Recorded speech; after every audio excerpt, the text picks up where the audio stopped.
Ladies and gentlemen, we live in a world spinning faster each day, technologically, socially, economically. But in the whirlwind of progress, there is one word that must never be left behind: humanity. Not in theory, but in action. Not in words, but in our hearts. Humanity is not a trend. It is a truth. It's the quiet thread that binds us together, no matter our skin, our status, our stories. It's found not in grand gestures, but in the smallest acts.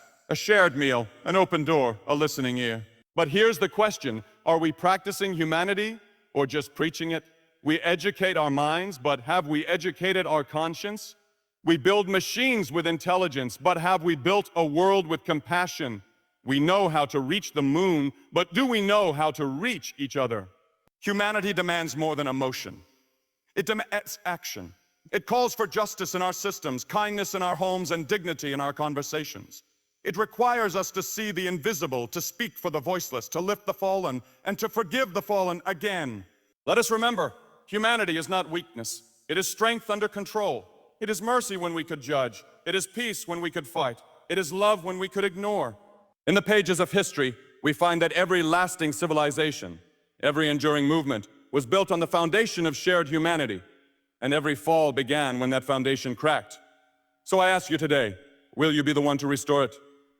In your family, in your workplace, in your community.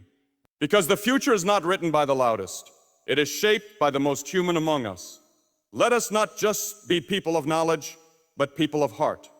Let us not just move fast, but move with purpose. Let us not just exist for others. That is humanity. Humanity is the foundation of all meaningful progress, intellectual, social, and moral. When we speak of progress today, we often refer to scientific breakthroughs, economic growth, or technological innovation. Yet beneath every invention, beneath every policy or development, lies a fundamental question. Does this serve the well-being of human beings? At its core, progress is not merely about moving forward. It is about moving forward with purpose, with conscience, and with care for one another.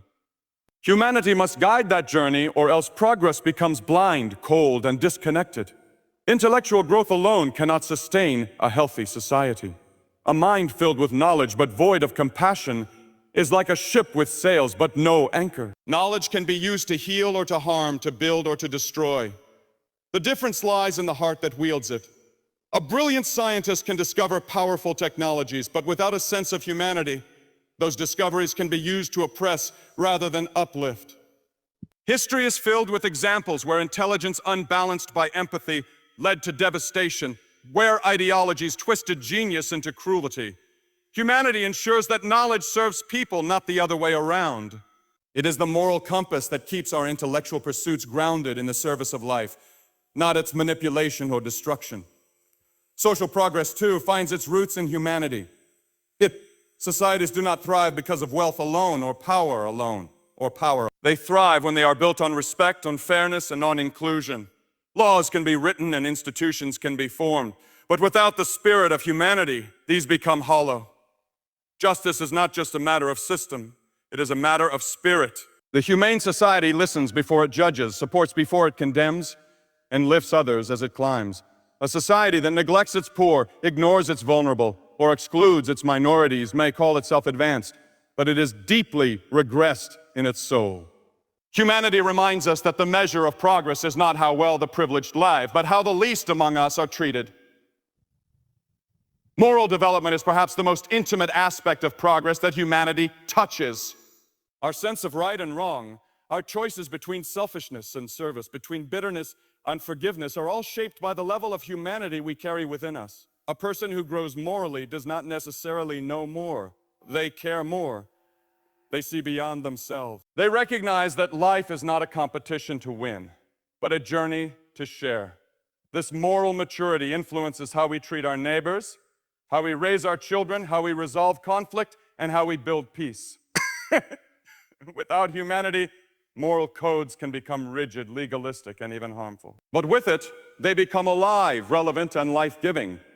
It is a mistake to believe that humanity is a soft virtue, something sentimental or naive.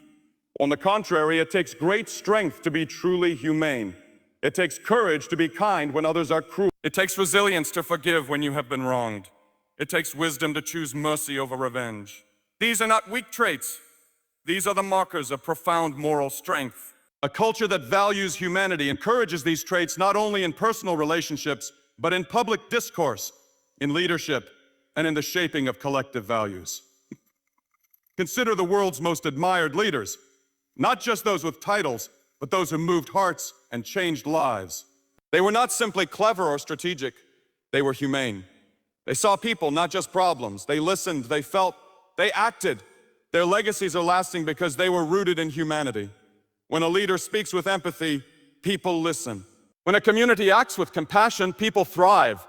When a society honors the dignity of every person, it stands firm even in the face of hardship. This is why humanity is not an optional part of progress. It is the very essence of it. Without it, our towers may rise, but our relationships will fall. Our cities may shine, but our souls will dim.